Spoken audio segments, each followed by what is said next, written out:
Welcome to How to Solve. For today's video, I'm gonna show you how to change Steam region to Argentina. So first is to open and log into your Steam account. And then on your homepage, click on your profile icon on the top right of your screen. And then choose account details. And then here, as you can see, my current country is Philippines. So to change that, click on Update Store Country. And then click Contact Steam Support.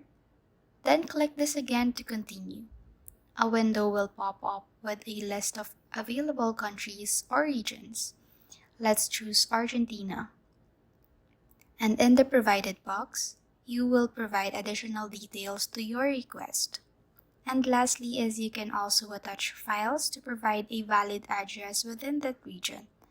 You can use a real address if you have one, or you can search for valid address in the chosen region. Once done, click on Send, and the Steam support will contact you via email once the process is complete. Please like and subscribe for more content. We'll see you in the next one.